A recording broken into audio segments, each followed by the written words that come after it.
Y en este contexto de charlas que estamos haciendo para Data Urgente, acercándonos a esta realidad que es el contexto de pandemia y de aislamiento social obligatorio, tenemos hoy realmente la grata oportunidad de entrevistar a Mario Borini, quien es epidemiólogo argentino y de alguna manera pertenece a un grupo de médicos y de especialistas que tienen una visión particular y, si se quiere, un tanto diferente a lo que se está haciendo en relación a las acciones oficiales, podríamos decir, de la República Argentina en cuanto a esta epidemia. Mario, lo saludamos para este espacio que es Data Urgente. Muchísimas gracias, Sebastián.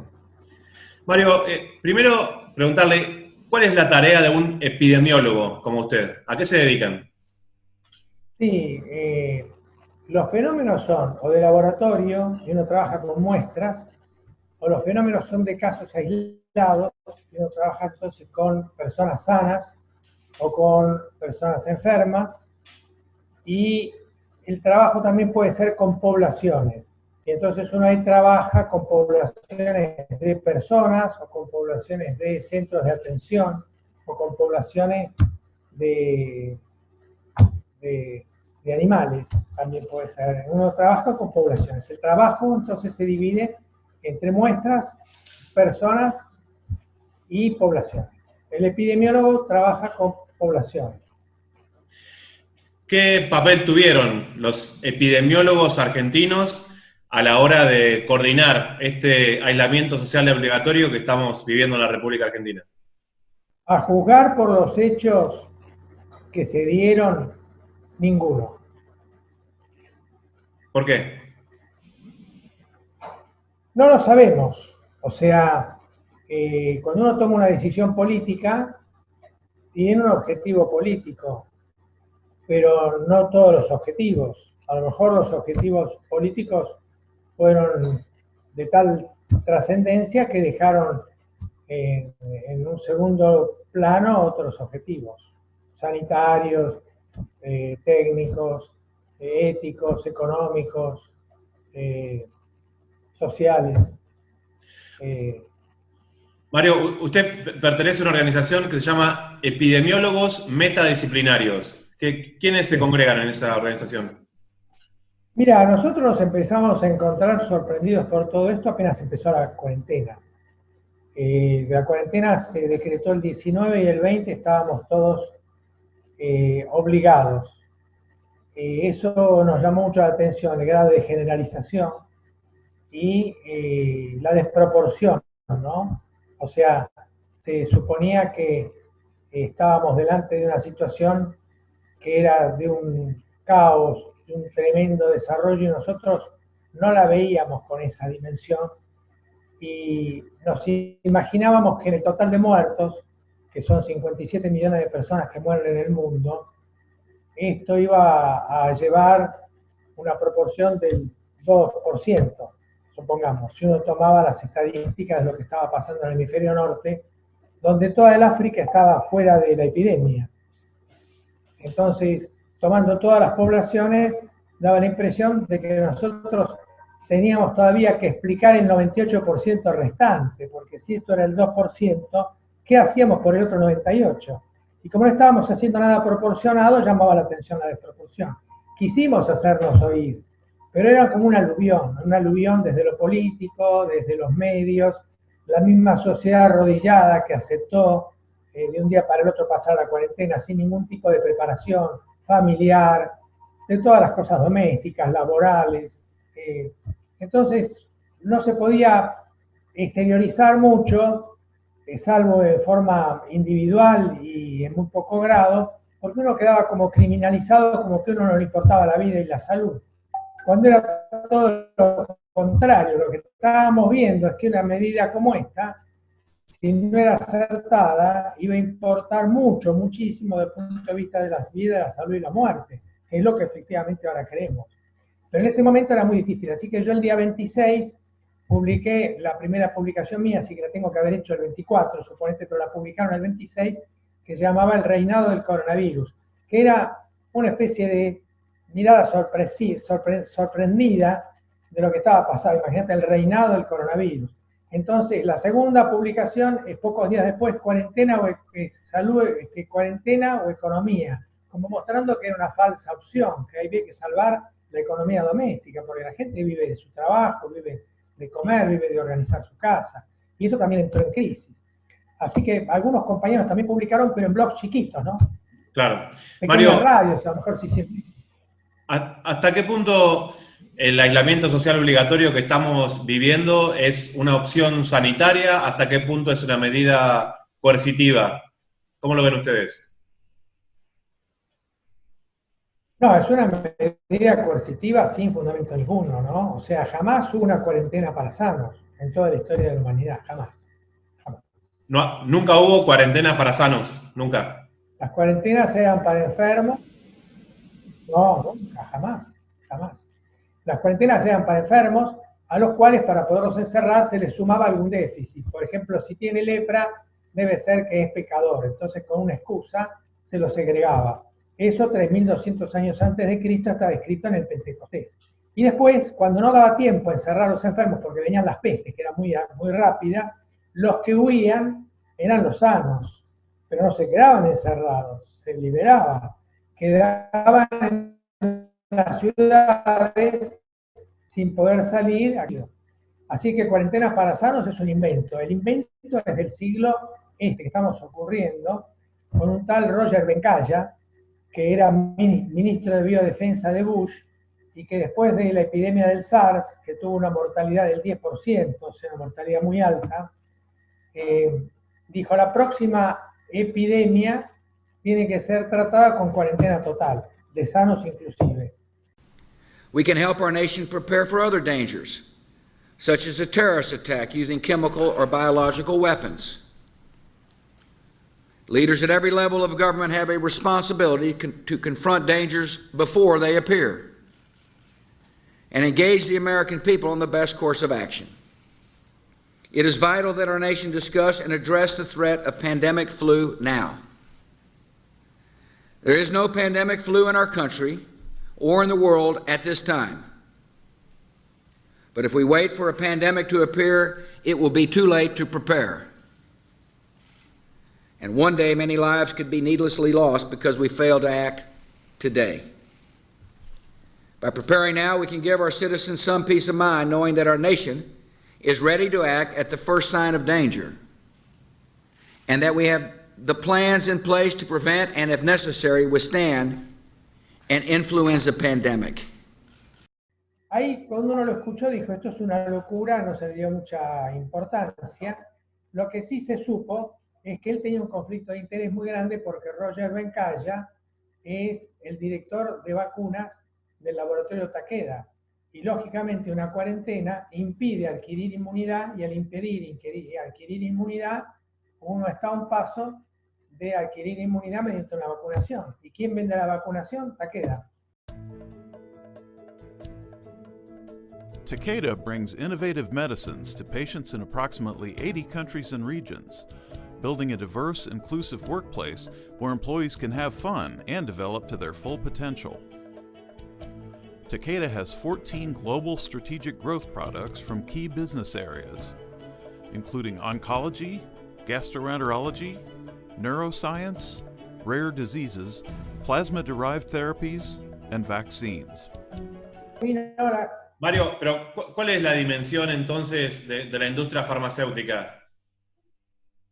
Y la dimensión de la industria farmacéutica es muy importante. Pensemos que el gasto total del país hoy, el 30% son medicamentos, suelos y vacunas. En el mundo entero es un poco menos. Argentina gasta mucho más. Pero en el mundo entero, 10%, 15% de la salud, de todo el gasto total en salud, se va en medicamentos y vacunas.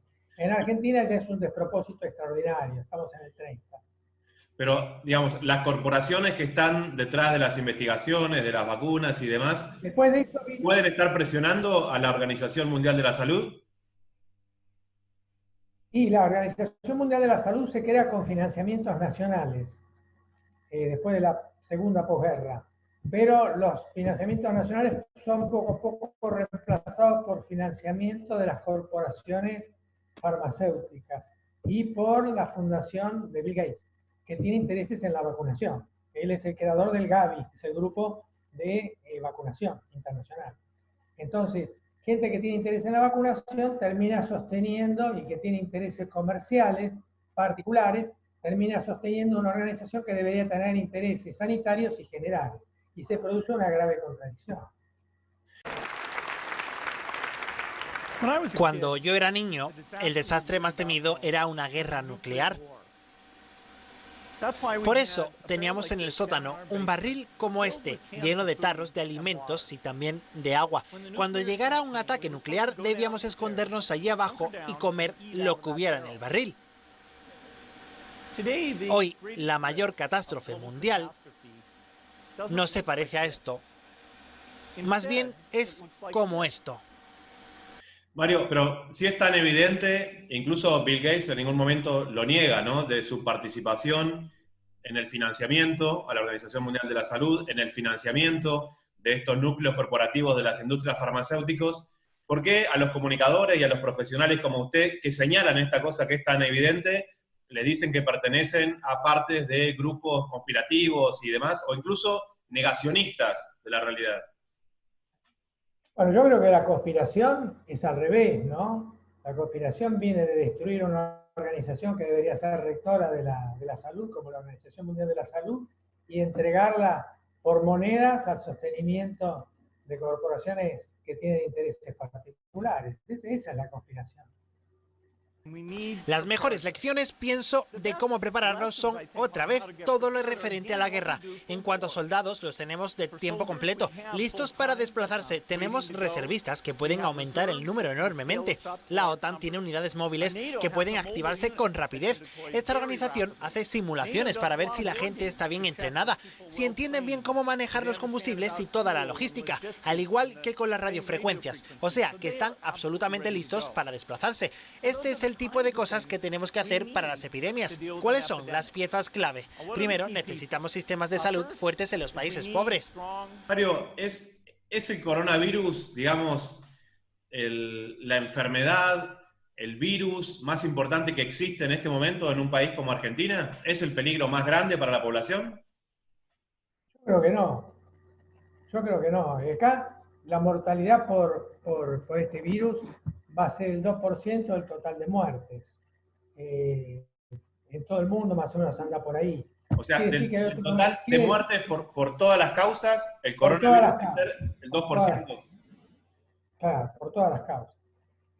Pensemos que acá vamos por un muerto por accidente por hora en auto, o sea, 8.000 por año, mucho más de lo que murieron hasta ahora por coronavirus. Y nunca hubo una reacción semejante a esta.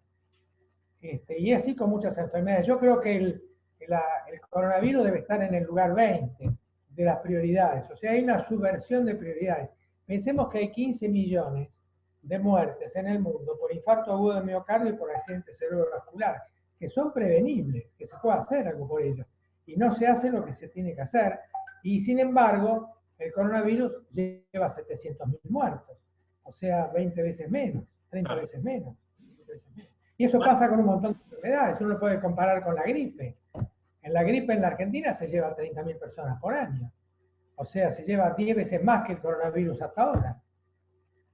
A pesar de que tiene más letalidad el coronavirus, uno podría decir se debe a la cuarentena. Bueno, se debe a la cuarentena también las muertes que va a haber que pagar por la cuarentena. Claro.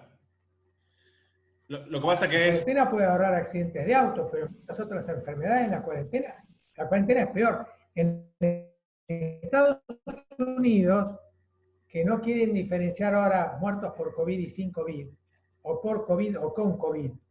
¿Por qué? Porque se les mezclaron, como a todos los países, porque los registros están hablando de distintas cosas, así que los compararon 5 estados de Estados Unidos, que son 50, sin cuarentena, Nebraska, Ohio, las 2 Dakota y Arkansas, y comprobaron que los 5 estados sin cuarentena tienen menos muertes totales, significativamente desde el punto de vista estadístico, que en los 45 estados restantes, que alguna cuarentena tuvieron, más estrictas, salieron, entraron, o sea, muertes totales, la cuarentena no las ha bajado, las ha empeorado.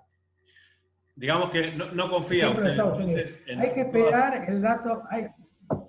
perdón, que no confía usted en todas estas estadísticas que están pasando los informativos en la televisión todo el tiempo de actualización de infectados, de muertos por coronavirus, con coronavirus. No. ¿De dónde sale todo eso?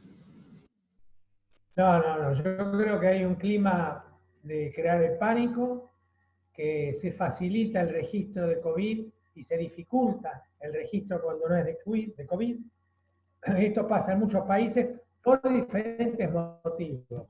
Por ejemplo, en Finlandia se subregistra, no se sobreregistra, y por eso Finlandia está también caracterizada.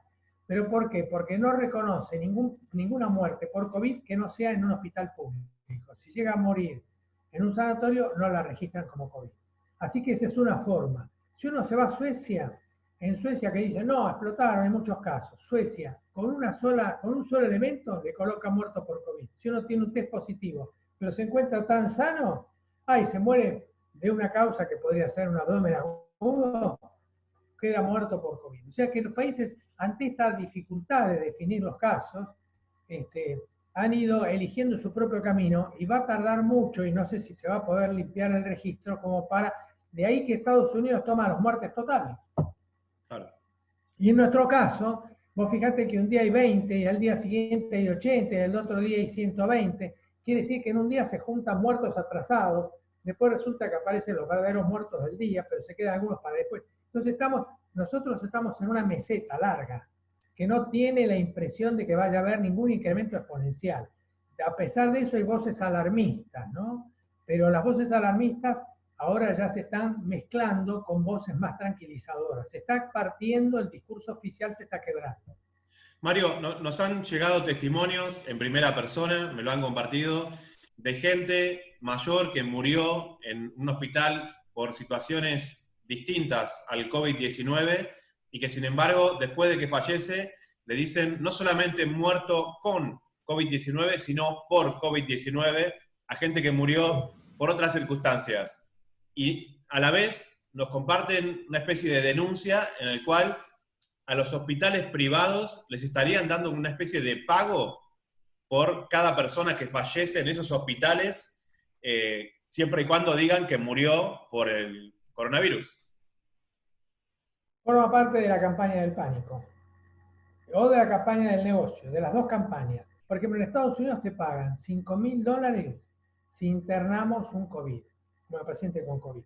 Pero si lo llevamos a terapia intensiva, nos pagan $13.000. Y si lo respiramos, nos pagan $30.000. Así que ahí, cuando uno lee las cifras infladas de Estados Unidos, no hay que creerles tanto a todos los que dicen, mirá cómo le va a Estados Unidos. Sí, pero también a Estados Unidos, que tiene el financiamiento estatal, es el financiamiento estatal más grande del mundo, pero no va a hospitales públicos, porque no tiene, va a hospitales privados, o sea, financiamiento público que va a hospitales privados, pero de esta forma, de tal manera que está condicionada la posibilidad de colocar COVID mucho más que no colocarlo. Y en Argentina hay el doble negocio, que le dan a la gente dinero por internarse, cosa increíble, cosa que nunca jamás ocurrió, estos 500 pesos por día, y a su vez el registrar COVID está condicionado porque forma parte de la política más extendida, que es apoyar que estamos en una situación de pánico, que los enfermos se mueren de COVID, que COVID es la principal mortalidad, y bueno, todo esto forma parte de un desarrollo más de falta de conciencia en el registro que de verdad científica. Acá la ciencia está ausente. Mario, habla de la ciencia y pienso en las vacunas, ¿no? Que es el tema del que todo el mundo está hablando en este momento. El día de ayer Rusia sacó un comunicado diciendo que ellos produjeron una vacuna a partir de sus laboratorios estatales que tendrían la posibilidad incluso de compartirla con países latinoamericanos con los que tienen convenios, como es también la República Argentina. Y por otro lado vemos una especie de competencia de los laboratorios privados de ver quién la presenta primero. ¿Hasta qué punto podemos confiar en una vacuna que es presentada como una especie de salvación para un virus que al mismo tiempo muta todo, digamos, todos los años, porque en los años anteriores también había otras especies de coronavirus. Y nosotros hicimos carta al presidente con 16 preguntas que todavía no fueron contestadas. Empezamos ahí a aparecer más en los medios. Ahora estamos por presentar una nota vinculada a la Ley de Información Pública, o sea que tiene obligación el gobierno de contestarnos a través de sus estamentos de salud acerca de la vacuna. O sea, la vacuna ha logrado mayor rapidez de producción porque antes había la fase preclínica, que era de laboratorio con animales, después venía la fase 1, después venía la fase 2, la fase 3, hasta su difusión total. La fase 1, la fase 2, la fase 3 lo que aseguraban era la seguridad, aseguraban la eficacia y medían la dosis adecuada para que la población hiciera inmunidad. Ahí se agotaban las fases. Lo que ellos ahora lograron en los laboratorios es superponer las fases que eran secuenciales, eran en serie, una tras de otra, y ahora las hacen en paralelo. Se corre el problema de que una fase no esté suficientemente informando a la otra para que se vayan solapando con seguridad. Ese es un riesgo. El otro riesgo es que si se aprueba, antes se tardaba 5 años en medir los efectos de las vacunas en la medida que se iba progresando en su administración. Y ahora si se aplica en forma masiva, se aplicaría en muy poco tiempo, se dice que a fin de año o poco después, si se tuviera, y entonces uno la duda que tiene es qué riesgos nuevos se corren por esta rapidez que se ha tomado. Entonces estamos preguntando al ministerio, nosotros estamos preguntando por los riesgos, por los beneficios, estamos preguntando si se cumplen los postulados de los convenios internacionales, por ejemplo, la carta del reglamento del CINCI, que fue un reglamento hecho para la ética en la investigación, si se van a cumplir las buenas prácticas, si las buenas prácticas que ya están reguladas en la producción de vacunas se están cumpliendo en estas vacunas que se van a comprar ahora, si intervienen comisiones de ética suficientemente autorreguladas y de acuerdo a las normas que las rigen, si además se va a cumplir con un consentimiento informado serio, de que la gente entienda bien lo que se le está aplicando y no se le estimule firme acá, sino que entienda bien el riesgo que puede correr, ¿no? Si se está asegurando la inocuidad de la vacuna, tanto química como biológica, si se está asegurando la respuesta inmune, no vaya a ser que se lo aplican y después no inmuniza, pero uno ya recibió alguna cosa. Si esto no va a generar problemas de autoinmunidad, o sea, al estimularme mi sistema inmunitario, si mi sistema inmunitario no va a reaccionar solamente contra el bichito, sino que va a reaccionar contra mis propios órganos, con lo cual me estaría inyectando una vacuna que me genera una enfermedad autoinmune, ¿se entiende? También, si eso se ha descartado, ¿no? Si no va a generar, en el caso de las mujeres embarazadas, carcinogénesis, mutaciones en el bebé, si no va a generar carcinogénesis en cualquiera de las personas, si no va a limitar la fertilidad, ¿no? Si no va a producir malformaciones. Todo eso estaría dentro de la Ley de Información Pública, que el gobierno tendría obligación en un término perentorio de contestar. ¿Cuándo le hicieron estas preguntas al gobierno y de cuántos días pasaron para ver? La tenemos hecha y la presentaremos esta semana, la tenemos hecha. Bueno. La va a presentar uno de nosotros en la Casa de Gobierno. Doctor, para cerrar, bueno, yo me doy cuenta que usted es una persona con vastísima experiencia, tiene una trayectoria profesional y tal vez eso le da un cierto valor para salir a defender unas ciertas ideas con una postura profesional. Pero existen muchos médicos que no están de acuerdo con los protocolos que les tocan o les obligan a aplicar, pero no dicen nada. Bueno, ahí mucha gente dice, yo no puedo perder, no puedo arriesgar el empleo. Otros dicen, me estoy por jubilar. Esto ocurre. Hay temor. Se han tomado represalias, ya ha habido represalias contra quienes han hablado. Así que bueno, hay temor, como pero hay que superar el temor. Acá hay un bien social en juego que se viene a defender, hay un bien a tutelar. que es el bienestar general de la sociedad. Eso es irrenunciable, esa es la primera medicina, la medicina social. Así que muchos médicos a lo mejor están desertando de sus obligaciones, pero nosotros los convocamos y les decimos, somos un grupo grande, de más de 100 ya, que hemos visto la deserción de la ciencia, por eso le llamamos metadisciplinarios. O sea, tenemos disciplina, pero vamos más allá de la disciplina porque estamos incorporando comunicadores sociales, que son muy importantes, Claro. para entender, bueno, que está el bosque, no solamente el árbol, ¿no? Bueno, doctor, realmente le agradezco muchísimo, un aporte impresionante en toda esta situación donde realmente cuesta mucho encontrar voces claras y contundentes como la de usted.